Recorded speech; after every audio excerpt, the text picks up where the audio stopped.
بسم اللہ الرحمن الرحیم۔ معزز خواتین و حضرات، اسلامی جمہوریہ پاکستان کی وزارت مذہبی امور حکومت پاکستان نے شیعہ حجاج کے لیے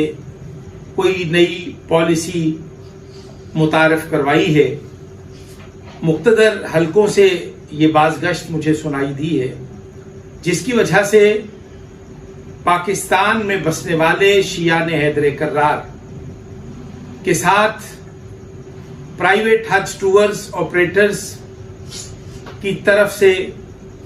جو مسائل ہیں اور مشکلات ہیں، اس میں حکومت کو قطعی کوئی اندازہ نہیں ہے، بلکہ پرائیویٹ حج ٹور آپریٹرز نے از خود حجاج کرام پہ جو تابڑ توڑ حملے کیے ہیں اور لوٹ مار کا بازار گرم کیا ہے، حکومت اور وزارت مذہبی امور یکسر بے خبر ہے۔ ایسے حالات میں حکومت پاکستان اور وزارت مذہبی امور سے بالخصوص درخواست گزار ہوں کہ وہ شیعہ حیدر کرار کے حجاج کو جو درپیش مسائل ہیں اس کے حل کے لیے وزارت مذہبی امور کے اندر ایک ایسا سیل قائم کیا جائے، ایک ایسا شعبہ بنایا جائے جس میں حجاج اور حکومت بغیر کسی ایجنٹ کے، بغیر کسی حج ٹور آپریٹر کے مسائل کے حل کے لیے اقدام اٹھانے کا پہلا قدم اٹھائے۔ اس ضمن میں یہ سمجھتا ہوں کہ کچھ نام نہاد شیعہ حج ٹور آپریٹر نے حکومت کو تنبیہ کی ہے کہ شیعہ حج ٹور آپریٹر کے ساتھ سوتیلی ماں کا سا سلوک نہ کیا جائے، لیکن میں یہ سمجھتا ہوں ملت شیعہ خیر البریہ اثنا عشریہ پاکستان کی یہ خوش بختی ہے کہ وزارت مذہبی امور کے اندر سے کچھ ایسی اصلاحات ہوئی ہیں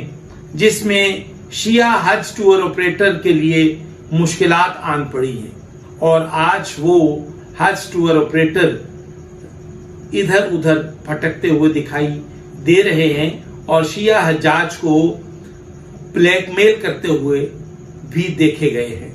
ایسے حالات میں وفاقی وزیر مذہبی امور، وزیر اعظم اسلامی جمہوریہ پاکستان سے دستبستہ مطالبہ کرتا ہوں کہ فی الفور یا تو شیعہ حجاج کے جو رقوم جمع ہیں وزارت کے اکاؤنٹ میں اور حکومت کے پاس، ان کو محفوظ بنایا جائے، اور آئندہ سال ان کے لیے وزارت مذہبی امور آج خود ایک ایسا حج پیکیج اناؤنس کرے جس میں حجاج کو ہر قسم کی سہولت باہم پہنچائی جائے، اور وزارت مذہبی امور پرائیویٹ شیعہ حج ٹور آپریٹر کے بغیر ان کو خدمات مہیا کرے، کیونکہ پرائیویٹ حج ٹور آپریٹر نے جو لوٹ مار کا بازار گرم کیا ہوا ہے، شیعہ حجاج سخت مشکلات اور پریشانی سے دوچار ہیں۔